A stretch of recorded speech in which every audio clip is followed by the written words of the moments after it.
Hello everyone, welcome back to the tech series channel. आज हम बात करने वाले हैं डेडलॉक के बारे में। इमेजिन करो सिस्टम में प्रोसेसेस चल रहे हैं बट सडनली क्या हो जा रहा है, सब फ्रीज हो जाते हैं। ना कोई प्रोसेस आगे बढ़ रहा है, ना कोई रिसोर्स फ्री हो रहा है। इस सिचुएशन को ऑपरेटिंग सिस्टम में हम क्या कहते हैं, डेडलॉक। ठीक है, आज की वीडियो में हम समझेंगे डेडलॉक क्या होता है, डेडलॉक की 4 नेसेसरी कंडीशंस क्या हैं और एलोकेशन ग्राफ का कंसेप्ट क्या है। स्टेप बाय स्टेप अब हम ये सब पढ़ेंगे। ठीक है, व्हाट इज डेडलॉक? डेडलॉक एक ऐसी सिचुएशन होती है जहां मल्टीपल प्रोसेसेस एक दूसरे का वेट कर रहे होते हैं और कोई भी प्रोसेस एग्जीक्यूट नहीं कर पाता। उस सिचुएशन को बोलते हैं हम डेडलॉक। जैसे हमारे पास सिंपल एग्जांपल है, प्रोसेस P1 को रिसोर्स R1 चाहिए, प्रोसेस P2 को रिसोर्स R2 चाहिए। P1 के पास R2 है और P2 के पास R1 है। दोनों एक दूसरे का वेट कर रहे हैं। जब दोनों एक दूसरे का वेट कर रहे हैं तो ये कंडीशन डेडलॉक हो गई। ना वो रिसोर्स फ्री कर रहा है, ना ये रिसोर्स फ्री कर रहा है। जब रिसोर्स ही फ्री नहीं हो रहे, जब हम एक दूसरे की वेट ही कर रहे हैं कब से, तो इस कंडीशन को हम कहते हैं डेडलॉक इन ऑपरेटिंग सिस्टम। ठीक है, डेडलॉक तभी पॉसिबल होता है जब ये 4 कंडीशन एक साथ ट्रू हो जाए: mutual exclusion, no preemption, hold and wait and circular wait. अब देखो, म्यूचुअल एक्सक्लूजन क्या होता है? रिसोर्स एक टाइम पे एक ही प्रोसेस यूज कर सकता है। म्यूचुअल एक्सक्लूजन में रिसोर्स एक टाइम पे एक ही प्रोसेस यूज कर सकता है। एग्जाम्पल क्या हो गया इसका? प्रिंटर। अगर प्रिंटर P1 यूज कर रहा है तो P2 प्रिंटर के लिए क्या करेगा? वेट करेगा। दोनों P1 और P2 दोनों एक साथ प्रिंटर को यूज नहीं कर सकते। इससे हमारे पास नो प्रीएम्पशन। नो प्रीएम्पशन मतलब रिसोर्स को जबरदस्ती प्रोसेस से नहीं लिया जा सकता। ऑपरेटिंग सिस्टम किसी प्रोसेस से रिसोर्स फोर्सफुली नहीं ले सकता जब तक वो खुद अपनी मर्जी से रिसोर्स को फ्री ना कर दे। ये होता है हमारा no preemption. Hold and wait क्या होता है? प्रोसेस एक रिसोर्स होल्ड करता है और दूसरे का वेट करता है। देखो यहाँ पे प्रोसेस R2 तो होल्ड कर रखा है P1 ने, बट वेट किसकी कर रहा है? R1 की। इस कंडीशन को कहते हैं होल्ड एंड वेट। मतलब यहाँ पे एक प्रोसेस एक रिसोर्स होल्ड करता है और दूसरे रिसोर्स का वेट करता है। देन हम बात कर लेते हैं सर्कुलर वेट की। सर्कुलर वेट में क्या होता है? प्रोसेस एक सर्कल चेन में एक दूसरे का वेट करता है। सर्कल चेन में कैसे? देखो, प्रोसेस P1 वेट कर रहा है P2 का, फिर P2 वेट कर रहा है P3 का, फिर P3 वेट कर रहा है P1 का। मतलब सर्कुलर वेट हो गया ना। यहाँ पे दोबारा P1 से शुरू हुए थे, एंड में कहाँ पहुंचे? P1 पे। तो इसको कहते हैं हम सर्कुलर वेट। ये साइकिल ही डेडलॉक का मेन रीजन होता है, सर्कुलर वेट। बात कर लेते हैं रिसोर्स एलोकेशन ग्राफ के बारे में, RAG के बारे में। ये कॉम्पिटिटिव एग्जाम्स के लिए इंपॉर्टेंट है। अब हम इसकी हेल्प से डेडलॉक का पता करते हैं। देखो हमारे पास क्या है, इसको ध्यान से समझना। RAG क्या है? ये एक ग्राफ है। ठीक है, यहाँ पे जो सर्कल रिप्रेजेंट हो रहे हैं, मेरे सर्कल रिप्रेजेंट कर रहे हैं प्रोसेस को। प्रोसेस P1 और P2 क्या रिप्रेजेंट कर रहा है? सर्कल। ठीक है, जो स्क्वायर है R1 एंड R2 ये क्या रिप्रेजेंट कर रहे हैं? रिसोर्सेज को।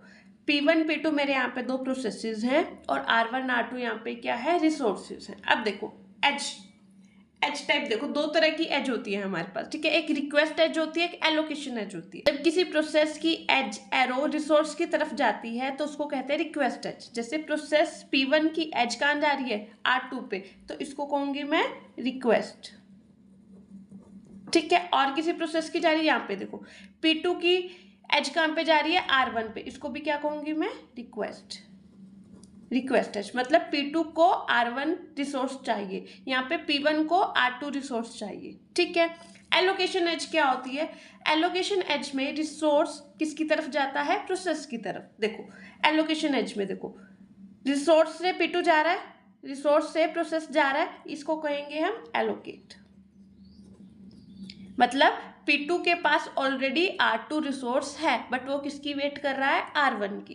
ठीक है, ऐसे ही देखो R1 से एज किसके पास जा रही है? P1 के पास जा रही है, तो इसको क्या कहेंगे हम? एलोकेट। R1 रिसोर्स एलोकेट है किसको? P1 को। ठीक है, ये था मेरा रिसोर्स एलोकेशन ग्राफ। अब इसका एक एग्जाम्पल ले लेते हैं हम। देखो यहाँ पे क्या है, देखो मेरे पास ये डायग्राम बनाया हुआ मैंने, रिसोर्स एलोकेशन ग्राफ बनाया हुआ है। ये देखो R1 एंड R2 यहाँ पे मेरे पास क्या है? 2 रिसोर्सेज हैं। P1 और P2 क्या है? मेरे पास प्रोसेसेस है। ये देखो जब R1 से P1 की तरफ जाएगा, अभी बताया था मैंने, जब रिसोर्स से प्रोसेस की तरफ एज जाएगा तो वो असाइन है। मतलब P1 को कौन सा रिसोर्स असाइन है? R1। यहाँ पे P2 को कौन सा रिसोर्स असाइन है? R2 रिसोर्स असाइन है। जब प्रोसेस से रिसोर्स की तरफ जाएगा तो रिक्वेस्ट होगा। P1 को कौन सा रिसोर्स चाहिए, R2, ठीक है, ये रिक्वेस्ट कर रहा है R2 के लिए। यहाँ पे P2 को कौन सा रिसोर्स चाहिए, R1, मतलब P2 रिक्वेस्ट कर रहा है R1 के लिए। अब ये देखो सर्कुलर वेट बन गया हमारा। सर्कुलर वेट कैसे बना, रिसोर्स R1 से शुरू होके कहाँ पे पहुंच रहे हैं हम, R1 पे ही पहुंच रहे हैं, तो इसको कहेंगे हम सर्कुलर वेट, ठीक है। जब हमारा सर्कुलर वेट होता है तब ज्यादातर हमारा डेडलॉक अक्कर होता है, ये ऑलवेज ट्रू है, ठीक है। को नोट कर लो आप कॉम्पिटिटिव एग्जाम के लिए। If RAG has a circular wait cycle always deadlock, ये कंडीशन मेरी क्या है, ट्रू है। In this system is deadlock exist और नॉट, देखो कैसे चेक करेंगे। मेरे पास P1 P2 क्या है, रिसोर्सेज है, ठीक है। एलोकेशन देखते हैं, R1 R2 रिसोर्सेज है। एलोकेशन देखो, प्रोसेस P1 के पास कौन सा एलोकेशन है, R1 है ना। प्रोसेस P1 के पास कौन सा रिसोर्सेज है, R1, असाइन है। एलोकेट मतलब रिसोर्स असाइन, और रिक्वेस्ट मतलब वांट्स रिसोर्स, ठीक है। अब देखो एलोकेशन और रिक्वेस्ट चेक करते हैं। P1 के पास रिसोर्स R1 R2 दो रिसोर्स हैं हमारे पास। देखो P1 के पास कौन से एलोकेशन है, R1 एलोकेशन है, ठीक है। यहाँ पे जो एलोकेशन है वहां पे लगा दिया 1, R2 तो नहीं है, 0। P2 के पास कौन सी एलोकेशन है, R2 है, क्योंकि असाइन हो रहा है ना, असाइन मतलब एलोकेशन, ठीक है। P2 के पास R2 है, ठीक है। रिक्वेस्ट किस चीज की कर रहे हैं, ये देखो जो मेरा P1 प्रोसेस है वो किसकी रिक्वेस्ट कर रहा है, R2 की। P1 रिक्वेस्ट किसकी कर रहा है, P1 रिक्वेस्ट किसकी कर रहा है, R2 की, राइट। अब देखो P2 किसकी रिक्वेस्ट कर रहा है, R1 की, ठीक है। अब देखो अवेलेबिलिटी चेक करते हैं। शुरू में अवेलेबिलिटी कितनी है, 0 0। देखो ना तो मेरे पास रिसोर्स R1 अवेलेबल है, ना मेरे पास रिसोर्स R2 अवेलेबल है। क्यों नहीं अवेलेबल है, क्योंकि R1 किसके पास है, P1 के पास है, और R2 किसके पास है, P2 के पास है। अब देखो ये मेरे पास अवेलेबिलिटी, क्या इस अवेलेबिलिटी से मैं ये रिक्वेस्ट पूरी कर सकती हूँ P1 की, नहीं कर सकती। क्या इस अवेलेबिलिटी से मैं P2 की रिक्वेस्ट पूरी कर सकती हूँ, नहीं कर सकती। जब मैं इस अवेलेबिलिटी से ना P1 की रिक्वेस्ट पूरी कर पा रही हूँ, ना P2 की रिक्वेस्ट पूरी कर पा रही हूँ, तो इस सिचुएशन में मेरा क्या आ गया, deadlock. System is deadlock exist और नॉट, तो हम क्या लिखेंगे, यस डेडलॉक एग्जिस्ट, ठीक है। इस वाले ग्राफ में हमारे पास डेडलॉक क्या हो गया, एग्जिस्ट हो गया। अब एक और एग्जांपल की हेल्प से समझ लेते हैं इसको। अब देखो एक एग्जांपल में मेरे पास दो रिसोर्सेज है, R1 and R2, and P1 P2 P3 क्या है, मेरे पास प्रोसेसेस है। R1 से जब P1 की तरफ एज जा रही है तो असाइन, P3 से R1 की तरफ एज जा रही है तो ये क्या हो गया, रिक्वेस्ट। R2 से P2 की तरफ जा रही है तो ये क्या हो गया, असाइन, और P3 से R2 की तरफ आ रही है तो ये क्या हो गया, रिक्वेस्ट। अब इसमें ये एसाइक्लिक ग्राफ है, ठीक है। अब देखो एलोकेशन देख लेते हैं। P1 पे कौन सा रिसोर्स है, R1 है। P1 पे कौन सा रिसोर्स है, R1 है, ठीक है, 0। R2 तो नहीं है। P2 पे देखो, P2 पे कौन सा रिसोर्स है, R2 है। P2 पे कौन सा रिसोर्स है, R2 है, और P1 तो नहीं, R1 तो नहीं है। P3 पे कोई एलोकेशन नहीं है, वो क्या कर रहा है, सिर्फ रिक्वेस्ट कर रहा है, R2 को रिक्वेस्ट कर रहा है, R1 को रिक्वेस्ट कर रहा है। अब रिक्वेस्ट चेक कर लेते हैं। देखो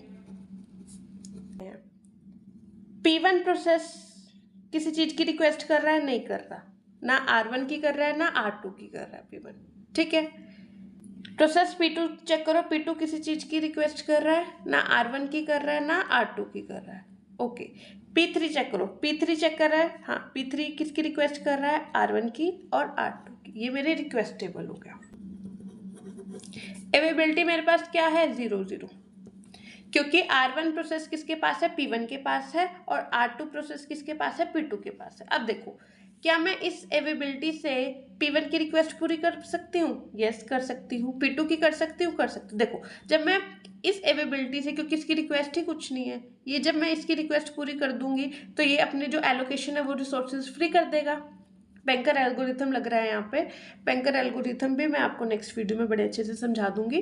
देखो यहाँ पे रिक्वेस्ट इसकी 0 है, इसकी अवेलेबिलिटी से मैं इसकी रिक्वेस्ट पूरी कर पा रही हूँ क्योंकि इसको कुछ चाहिए ही नहीं, तो एलोकेशन जो रिसोर्स है वो उसको फ्री कर देगा, तो मेरे पास न्यू अवेलेबिलिटी क्या बन जाएगी, जब इसकी रिक्वेस्ट पूरी हो जाएगी P1 की, तो न्यू अवेलेबिलिटी ये रिसोर्स फ्री कर देगा, तो न्यू अवेलेबिलिटी क्या बन जाएगी 10।